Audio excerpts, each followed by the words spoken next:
¿Cómo están? Qué gusto tenerlos aquí de vuelta. Aula virtual, clase 18. Estamos a punto de concluir el curso. Los que han llegado hasta aquí, los que se han echado las clases de una en una, las 17 anteriores, pueden decir que están a punto de concluir un curso básico de Derecho Constitucional y pueden entender de una mejor manera el Estado. Ayer estábamos viendo la estructura del Poder Judicial y hoy vamos a ver sus funciones básicas.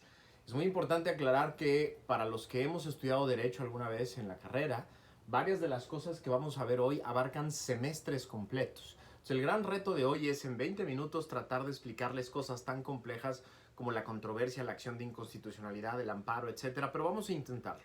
Vamos a intentarlo para que por lo menos se vayan hoy de aquí con una noción básica de qué es cada uno de estos instrumentos tan importantes para nosotros. Como les decía ayer, el Poder Judicial es el pilar, la columna vertebral de un sistema democrático. Y es la columna vertebral de un sistema democrático porque el Poder Judicial es el que sostiene, el que mantiene a raya a los otros poderes, el que los mantiene ejerciendo solo sus facultades y nada más sus facultades. Es el que genera la irregularidad o la ilegitimidad de actos que van más allá de las facultades legales. Es el que los saca del sistema, el que los elimina del sistema para que tú y yo estemos protegidos. Por eso es tan importante que a los ciudadanos nos empiece a interesar cada vez más el Poder Judicial como un poder que tenemos que cuidar, que tenemos que proteger y un poder por el cual tenemos que luchar, sobre todo por su independencia y autonomía. Tenemos que ayudar a que el Poder Judicial se salga de cualquier debate político, de cualquier ciclo político partidista, porque necesitamos que cada juez, cada magistrado, cada ministro estén siempre pendientes de nuestros derechos y no de las grillas políticas que los harían llegar a cálculos que no van a proteger nuestras garantías individuales. Entonces vamos a ver cuáles son las funciones más importantes que tienen cada uno de los órganos que vimos ayer. Vamos a empezar por la Suprema Corte de Justicia de la Nación. Después de la reforma de 1994 que platicamos ayer, una de las cosas más importantes que se creó en esa reforma son dos instrumentos muy importantes para mantener la regularidad de los actos que ejercen las diferentes autoridades y, como les decía, mantenerlos a raya, ponerles límites claros de hasta dónde pueden llegar. Hasta antes de la controversia constitucional que está en el artículo 105, cuando los poderes se pisoteaban, cuando un poder pisoteaba a otro, cuando un estado pisoteaba las facultades de otros, un estado pisoteaba las de un municipio el de otro municipio, la resolución era política. Acudían al presidente de la República, acudían al gran decisor, acudían al gran árbitro y la decisión era política. Si se estaban invadiendo, por ejemplo, funciones de agua o de basura, el presidente de la República decidía. Si se estaban invadiendo parte del territorio, un estado a otro, el presidente decidía. Si un poder estaba invadiendo las funciones de otro, el presidente decidía.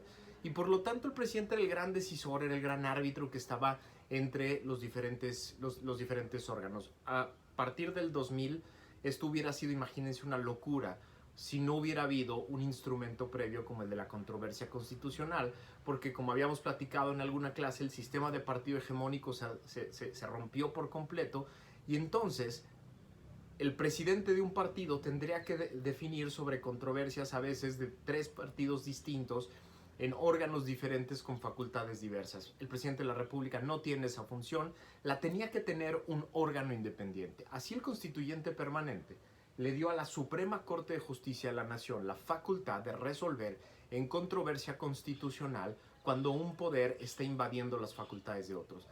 Déjenme ponerles un ejemplo. Cuando la Ciudad de México y el Estado de México, que están pegados y que tienen sistemas entrelazados, por ejemplo, no se ponen de acuerdo en a quién le corresponde el servicio de agua, que ya ha pasado, ya hubo una controversia sobre el tema.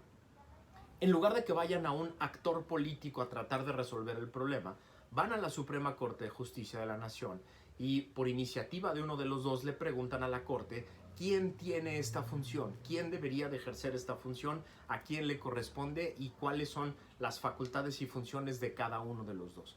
Por ejemplo, cuando el Poder Legislativo decide ejercer sus funciones en el manejo del presupuesto, en el control del presupuesto, el Poder Ejecutivo puede ir a la Corte a preguntarle si no se está yendo más allá de sus facultades legales. Cuando un municipio siente que el Estado o el Congreso del Estado está invadiendo las funciones que le corresponden por vía constitucional, puede ir a la Corte a preguntarle si no se están invadiendo las esferas que le son exclusivas por vía de la Constitución. Es decir, a partir de la creación de la controversia constitucional, los diferentes poderes, los diferentes órganos, los diferentes órdenes de gobierno tienen una instancia objetiva a la cual pueden acudir de manera directa para preguntar cuáles son los límites de las funciones y facultades de cada quien para que la Corte establezca un criterio. Hay una mayoría específica que se tiene que conseguir. Con 8 votos, la Corte genera una resolución de carácter general que no solo vale para esos dos órganos en conflicto o esos dos órdenes en conflicto, sino va a valer hacia adelante para todo aquel orden u órgano que tenga un conflicto parecido entre las facultades y funciones de las cuales no se pueden poner de acuerdo. Esa es la controversia constitucional. Otro instrumento muy importante que se creó fue la acción de inconstitucionalidad. ¿Qué es la acción de inconstitucionalidad? Es el reconocimiento de que las mayorías se pueden equivocar. Las mayorías que legislan se pueden equivocar. Es decir, la Constitución, ya lo habíamos visto cuando vimos poder legislativo, tiene un procedimiento por el cual se crean las leyes. Este procedimiento tiene como base la regla de mayoría. Cuando una mayoría vota y consigue los votos suficientes en un Congreso para que una ley pase, esa mayoría se impone y esa mayoría genera una nueva ley. Ahora, cuando una mayoría se impone, no quiere decir que respetó los límites constitucionales, no quiere decir que hizo lo que tenía que hacer, que ejerció las funciones en la materia que le correspondía, que lo hizo con el procedimiento adecuado y que respetó los límites mínimos y máximos. Ese reconocimiento le llevó al constituyente permanente a crear un instrumento jurídico específico para que la minoría, es decir, por lo menos el 33% de la Cámara de Diputados o de la Cámara de Senadores o de las legislaturas estatales puedan acudir a la Corte a decir, oye, yo no vengo a cuestionar que perdí la votación en el Congreso, que perdí la votación en la Cámara. Perdí la votación, soy la minoría. Lo que vengo a cuestionar es la constitucionalidad de ese instrumento jurídico que pasó por mayoría. Vengo a cuestionar que esa ley que pasó fue creada, por ejemplo, por un órgano que no estaba facultado, o en una materia para la cual no teníamos facultades, o se llevó a cabo a través de un procedimiento que no fue el constitucional, o está violando derechos y garantías específicas de las personas, o le corresponde a un orden de gobierno diferente. Todas esas preguntas se pueden hacer por vía de la minoría que acude directo al Pleno de la Corte para preguntarle si esa ley es constitucional o no, es decir, si es regular en términos de las 3 preguntas que ya vimos que se debe hacer. ¿Quién puede hacer ese acto? ¿Bajo qué procedimiento? Y respetando qué límites derivados de las garantías individuales. Esta es la acción de inconstitucionalidad. Ahora, uno de los instrumentos más importantes que tiene el Estado mexicano y que exportamos a muchos países desde que se creó es el amparo. Como les platicaba, el amparo es una de estas especialidades que en varias carreras de derecho en México tienen 2 y hasta 3 semestres. Tratemos de explicarla en unos cuantos minutos. El juicio de amparo no es un recurso, no es una instancia, es un juicio independiente. Y lo que hace una persona o un colectivo de personas es ir a preguntarle al Poder Judicial, básicamente, si no se excedió una autoridad en sus funciones o no violó alguna de mis garantías individuales. Los juicios de amparo básicamente se filtran a través de 2 artículos que son quizá los más importantes de nuestra Constitución, el artículo 14 y el artículo 16 constitucional. El artículo 14 constitucional es el que conocemos los abogados como la garantía de audiencia. La garantía de audiencia es poder ser escuchado y poder defenderme ante un tribunal antes de que me priven de algo. ¿Qué quiere decir esto? El artículo 14 lo que dice es que para que a mí me priven de mi libertad, de mis propiedades, de mis posesiones o de mis derechos, se tiene que hacer a través de un juicio en el que se respeten todas las garantías básicas del procedimiento y se lleve ante un tribunal previamente establecido. ¿Cuáles son las garantías básicas del procedimiento? Por ejemplo, que me llamen al juicio, que yo sepa que hay un juicio en mi contra, que yo pueda acudir a ese juicio a defenderme, a presentar pruebas, a que esas pruebas sean escuchadas y valoradas. Debo tener el derecho de que haya una sentencia que resuelva todos los puntos de controversia y que haya una segunda instancia que me lo resuelva. Esas son las garantías básicas del procedimiento. Entonces, lo que dice el artículo 14 es que a mí no me pueden privar de ninguna de estas cuatro cosas: libertad, propiedad, posesiones y derechos. Nadie me las puede quitar si no es a través de un juicio en un tribunal que estaba establecido antes de que el juicio iniciara. Esto es una de las garantías más importantes en el mundo, que es que no haya tribunales ad hoc, es decir, especialmente creados para un juicio en específico. Entonces, para que me priven de estas cuatro cosas, tiene que haber un tribunal que ya está creado. Ese tribunal me tiene que llamar a juicio, me tiene que permitir defenderme, presentar pruebas, presentar argumentos. Tengo que tener a la controversia tiene que recaer una sentencia, y esa sentencia tiene que ser posiblemente cuestionada en una instancia superior. Estas son las garantías básicas. Si no, no me pueden quitar nada de estas cuatro cosas. ¿Qué pasa cuando una autoridad, qué pasa cuando en una sentencia me quitan alguna de estas cuatro cosas? Lo que sucede entonces es que yo puedo acudir ante el Poder Judicial Federal en amparo directo a cuestionar esa sentencia. Esa resolución en la que no se me respetó alguna de las garantías básicas y que por lo tanto es una sentencia que debería de ser inconstitucional, yo la puedo cuestionar como persona, como particular, ante el Poder Judicial Federal y preguntarle: oye, vengo a impugnar esta sentencia porque creo que es inconstitucional. Porque, por ejemplo, yo nunca me enteré que había un juicio en mi contra. No me llamaron, no me notificaron. Notificaron a la casa de al lado, a un cuate diferente a mí. O sí me llamaron al juicio, pero no me permitieron presentar pruebas. Yo tenía un conjunto de pruebas y nunca me abrieron la oportunidad de presentarlas. O sí me permitieron presentar pruebas, pero no las valoraron, o no las valoraron todas, o no las tomaron en cuenta para todo el procedimiento completo. O no recayó una sentencia de todas las cosas que estaban en controversia. O no me dieron la oportunidad de impugnar esa sentencia ante un tribunal. Y aún así me quitaron mi libertad, o aún así me quitaron mis propiedades, o aún así me quitaron mis posesiones o mis derechos. Eso es lo que va a valorar el tribunal al cual yo acudo en un juicio de amparo directo. Si la sentencia fue tomada, si la sentencia fue construida con base en todas estas garantías constitucionales básicas del procedimiento, que son la garantía de audiencia. Todas esas garantías en su conjunto, todas, no algunas, no a veces unas y a veces otras, todas en su conjunto son la garantía de ser escuchado y vencido en juicio.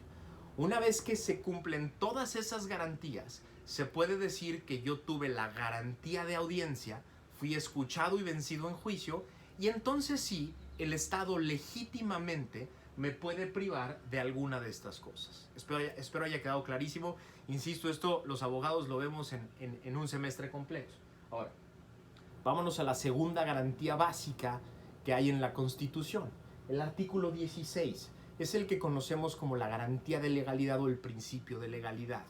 Este principio de legalidad, ya habíamos platicado alguna vez de él, es que las autoridades no pueden hacer nada para lo que no estén expresamente facultados.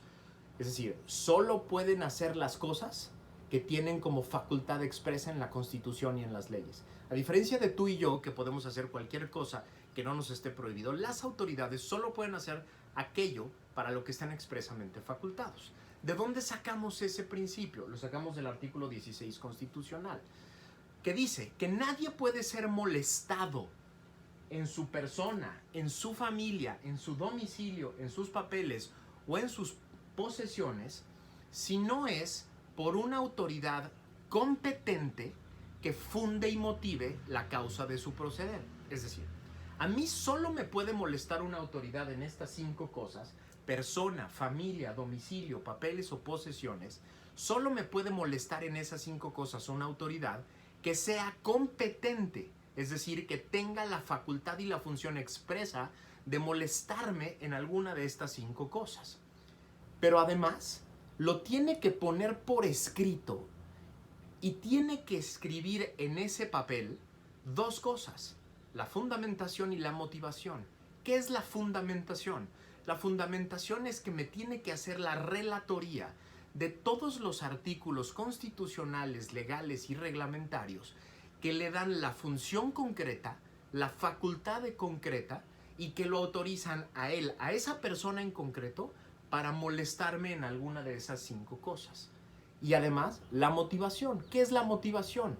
Es la relatoría de los hechos que le permiten a esa autoridad molestarme en alguna de esas 5 cosas. Es decir, si por ejemplo, si yo tengo un restaurante y en ese restaurante tengo una serie de servicios, como por ejemplo vender alcohol y vender comida, etc., y llega una autoridad y me quiere clausurar el changarro, esa autoridad tiene que llevar un papel. En ese papel tiene que haber la competencia descrita en la fundamentación.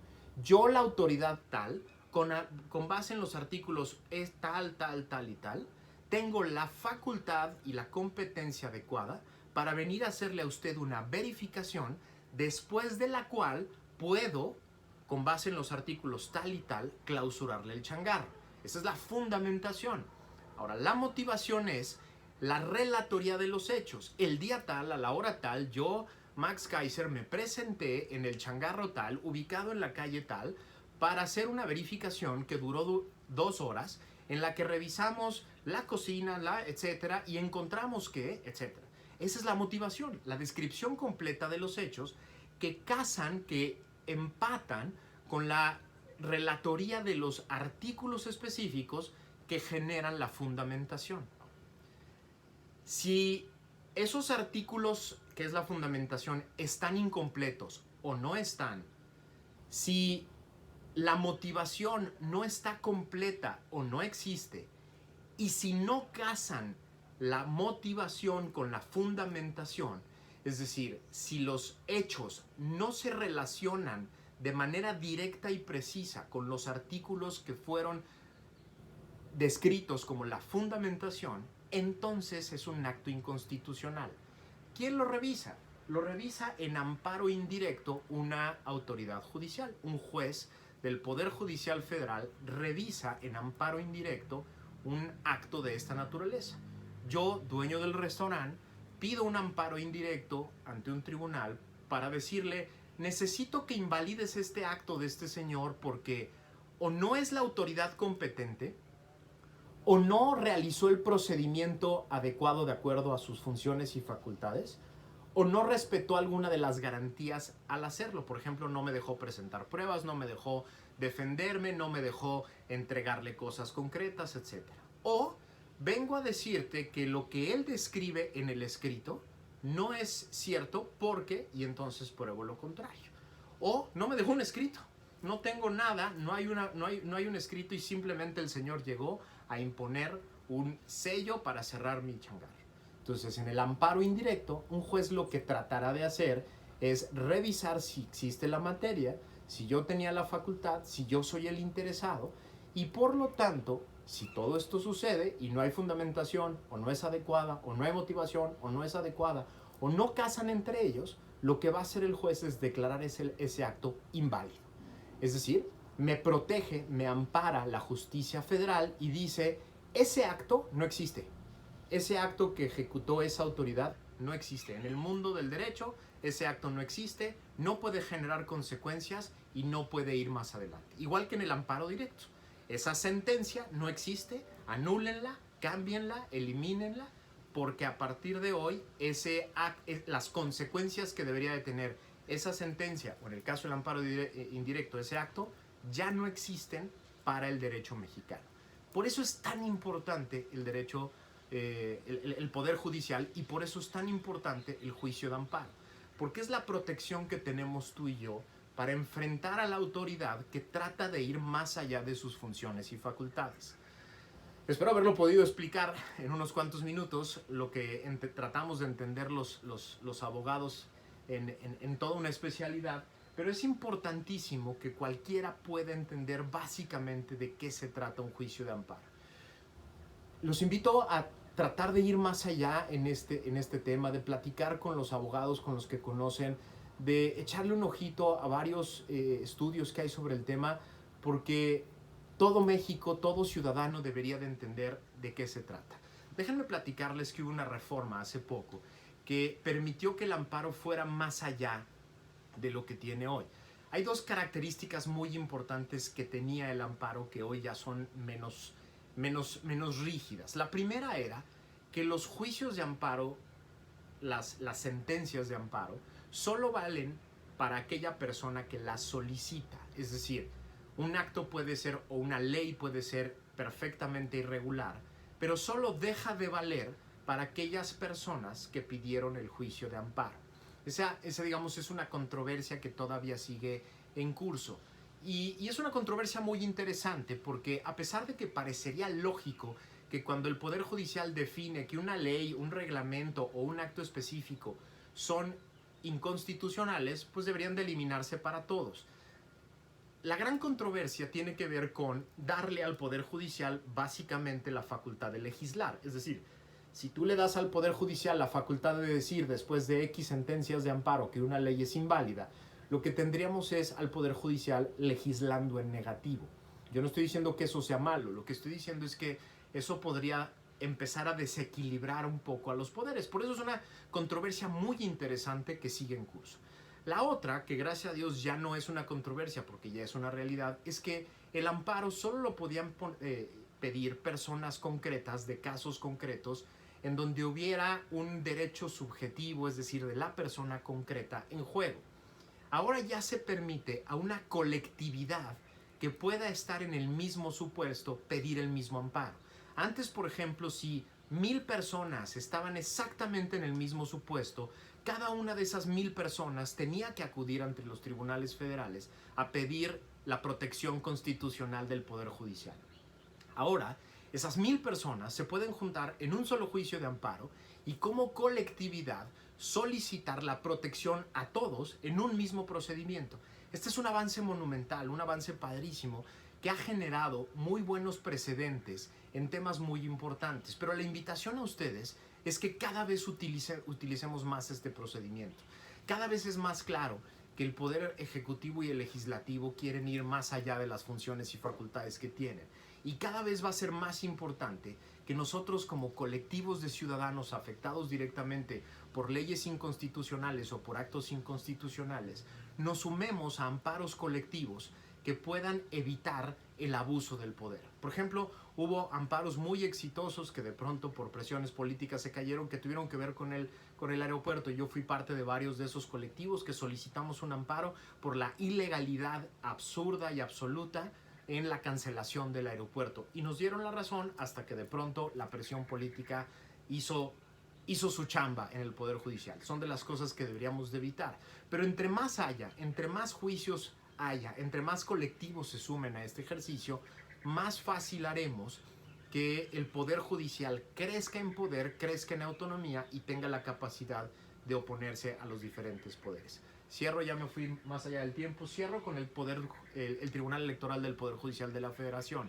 Es un tribunal muy importante y básicamente se encarga de la regularidad electoral, de la regularidad de los procedimientos electorales, revisar los procesos, revisar las controversias que haya sobre los procesos, analizar cada uno de los actos de las autoridades electorales y proteger a los ciudadanos dentro de los partidos y fuera de los partidos en el ejercicio de sus derechos político-electorales. Es un tribunal muy importante, también es un tribunal que tiene una característica de protección directa a los ciudadanos, porque la participación política es uno de los derechos más importantes que deben ejercer los ciudadanos y deben ejercerlos con regularidad y respeto de la Constitución. Nos faltan 2 clases, espero me acompañen en estas últimas 2. y me ayuden a compartir este ejercicio a todas aquellas personas que crean que les puede interesar y les puede servir. Muchas gracias por acompañarme.